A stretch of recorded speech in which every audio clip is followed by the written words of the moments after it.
Hello friends, welcome to Harshan academy. ఈ వీడియోలో మనం ఏపీపీఎస్సీ రిలీజ్ చేసిన న్యూ నోటిఫికేషన్, అదే ఫారెస్ట్ సెక్షన్ ఆఫీసర్ గురించి డీటెయిల్గా డిస్కస్ చేద్దాము.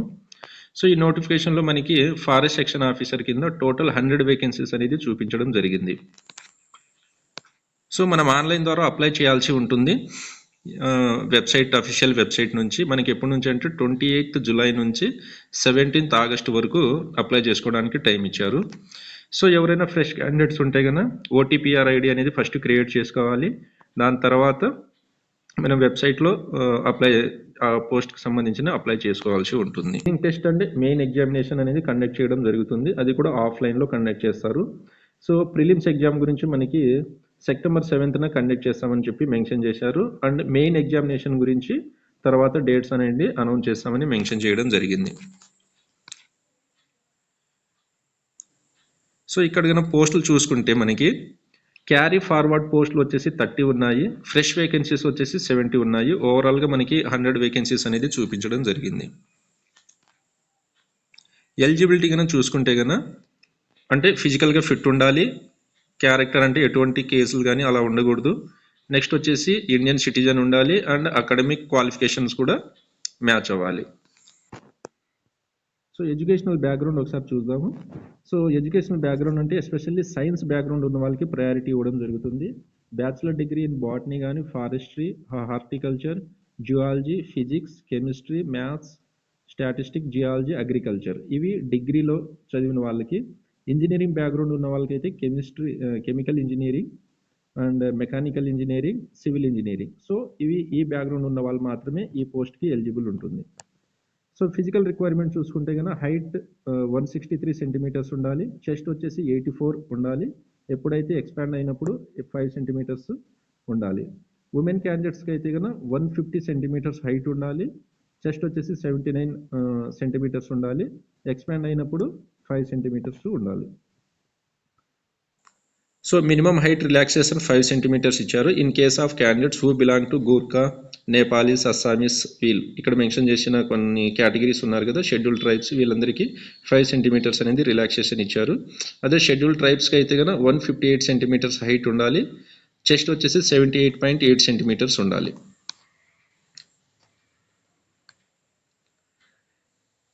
సో నార్మల్ ఐసైట్ ఉండాలి, అంటే ఫిజికల్గా ఫిట్ ఉండాలి కాబట్టి నార్మల్ ఐసైట్ ఉండాలి. సో ఇందులో వాకింగ్ టెస్ట్ అనేది కూడా ఉంటుంది. మేల్ క్యాండిడేట్స్ అయితే కనుక 25 కిలోమీటర్స్ వాకింగ్ 4 అవర్స్లో కంప్లీట్ చేయాల్సి ఉంటుంది. ఉమెన్ క్యాండిడేట్స్ అయితే కనుక 16 కిలోమీటర్స్ కంప్లీట్ చేయాల్సి ఉంటుంది ఇన్ 4 అవర్స్లో. క్యాండిడేట్స్ని షార్ట్ లిస్ట్ చేస్తారు, అది 1:2 రేషియోలో ఫర్ ఫిజికల్ టెస్ట్ కోసం. వాకింగ్ టెస్ట్కి అయితే మనం ప్రిలిమ్స్ ఎగ్జామ్ నుంచి 1:2 రేషియోలో ఫిజికల్ టెస్ట్కి కాల్ చేయడం జరుగుతుంది. నెక్స్ట్ ఎన్సీసీ క్యాండిడేట్స్కి అయితే కనుక అడిషనల్ బోనస్ మార్క్స్ ఉంటాయి. సి సర్టిఫికేట్ ఉన్న వాళ్ళకైతే 5 బోనస్ మార్క్స్, బి అయితే కనుక 3 బోనస్ మార్క్స్, ఏ అయితే కనుక 1 బోనస్ మార్క్స్ అనేది యాడ్ అవ్వడం జరుగుతుంది. సో మెడికల్ ఎగ్జామినేషన్ ఉంటుంది మెన్ అండ్ ఉమెన్కి కామన్గా.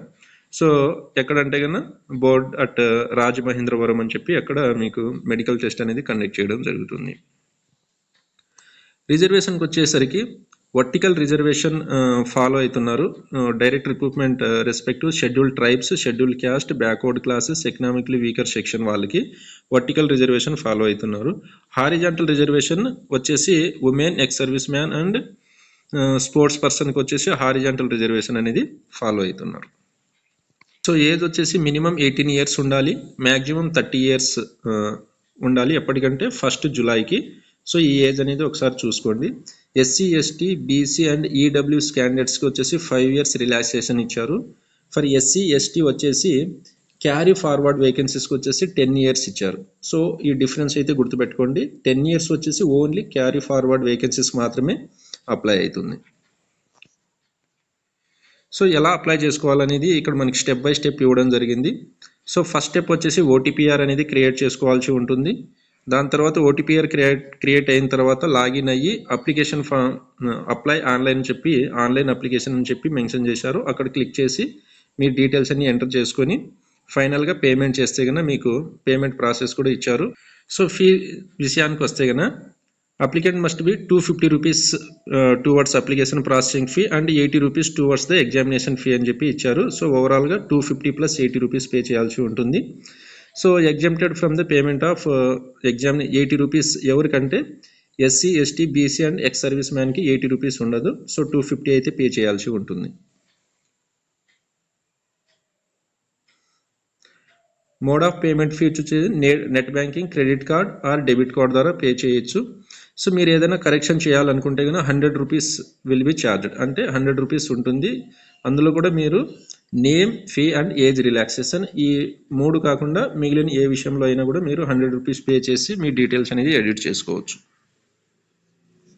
ప్రొసీజర్ ఆఫ్ సెలెక్షన్ చూసుకుంటే మనకి స్క్రీనింగ్ ఎగ్జామినేషన్ ఉంటుంది, మెయిన్ ఎగ్జామినేషన్ ఉంటుంది, physical examination and computer proficiency test. So ఈ ఎగ్జామ్స్ అన్నీ అటెండ్ అయ్యి క్వాలిఫై అయితేనే మనకి జాబ్కి అనేది ఎలిజిబిలిటీ వస్తుంది.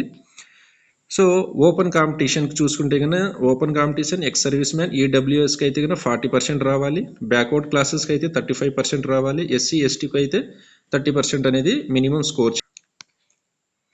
సో డిజీ లాకర్ గురించి ఇక్కడ సర్టిఫికేట్ వెరిఫికేషన్ కంప్లీట్గా మీకు డిజీ లాకర్ ద్వారానే జరుగుతుంది. సో ఎవరైనా డిజీ లాకర్ యాప్ ఇన్స్టాల్ చేసుకొని అందులో రిజిస్ట్రేషన్ చేసుకోకపోతే మీరు డిజీ లాకర్ని డౌన్లోడ్ చేసుకొని ప్లే స్టోర్ నుంచి అందులో రిజిస్టర్ అయిపోయి మీ సర్టిఫికేట్స్, మీ ఎడ్యుకేషనల్ సర్టిఫికేట్స్ ఏముంటాయో అవన్నీ అందులో డౌన్లోడ్ చేసి పెట్టుకోండి.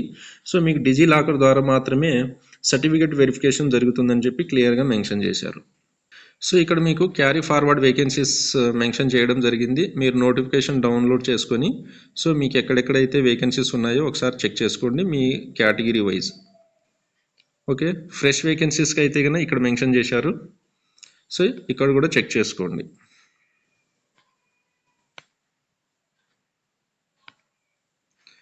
స్క్రీనింగ్ టెస్ట్ విషయానికి వస్తే కన్నా మనకి general studies and mental ability అన్ని అండ్ మ్యాథ్స్ అది కూడా 10th క్లాస్ స్టాండర్డ్ మీద ఉంటుంది. 75 క్వశ్చన్స్ ఉంటాయి. నెక్స్ట్ జనరల్ ఫారెస్ట్రీ వచ్చేసి 75 క్వశ్చన్స్ ఉంటాయి. సో ఓవరాల్గా మనకి 150 మినిట్స్లో 75 + 70 150 మార్క్స్ అనేది ప్రిలిమ్స్ కండక్ట్ చేయడం జరుగుతుంది. సో సిలబస్ కూడా ఇక్కడ మెన్షన్ చేశారు. జనరల్ పార్ట్ ఏకి వచ్చేసి జనరల్ సైన్స్ ఉంటుంది, current events, history of India, Indian geography with focus on AP, Indian polity and economy, mental ability, sustainable development and environment protection, disaster managements, arithmetic ఉంటుంది, geometry ఉంటుంది, statistics. ఇదంతా మనకి prelims related part A. Next part B కనుక చూసుకుంటే మీకు general forest మీద ఇచ్చాడు. So syllabus ఒకసారి డౌన్లోడ్ చేసుకొని క్లియర్గా చదువుకోండి.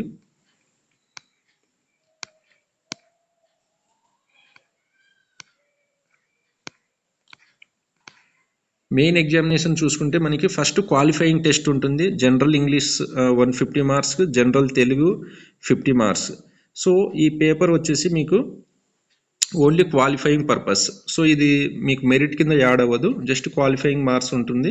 నెక్స్ట్ పేపర్ 1, పేపర్ 2, పేపర్ 3 ఇవి మీకు మెరిట్ కింద క్యాలిక్యులేట్ చేయడం జరుగుతుంది.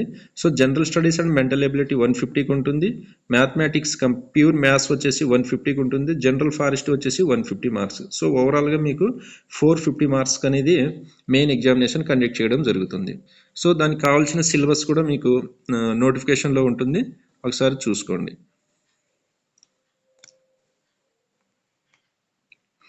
నెక్స్ట్ వచ్చేసి కంప్యూటర్ ప్రొఫిషియన్సీ టెస్ట్కి సంబంధించిన ఎగ్జామ్ ఉంటుంది. అక్కడైతే మీకు 1 అవర్ ఉంటుంది. 1 అవర్లో మ్యాక్సిమం మార్క్స్ వచ్చేసి 100. సో మినిమం క్వాలిఫైయింగ్ మార్క్స్ వచ్చేసి ఎస్సీ ఎస్టీకి అయితే 30, బీసీకి అయితే 35, సో ఓసీకి అయితే కనుక 40% మార్క్స్ అనేది రావాల్సి ఉంటుంది. సో కంప్యూటర్ ప్రొఫిషియన్సీ టెస్ట్ కూడా క్వాలిఫై అవ్వాల్సిందే. సో దానికి కావాల్సిన సిలబస్ కూడా ఇక్కడ మెన్షన్ చేయడం జరిగింది. So part A, part B and so ఇక్కడ మీకు ప్యాటర్న్ ఇవ్వడం ఇచ్చారు చూడండి. పార్ట్ ఏలో ఎలా ఉంటుంది, పార్ట్ బిలో క్వశ్చన్స్ అడిగే విధానం ఎలా ఉంటుందని చెప్పి ఇక్కడ క్లియర్గా మెన్షన్ చేయడం జరిగింది కంప్యూటర్ ప్రొఫిషియన్సీ టెస్ట్కి సంబంధించి.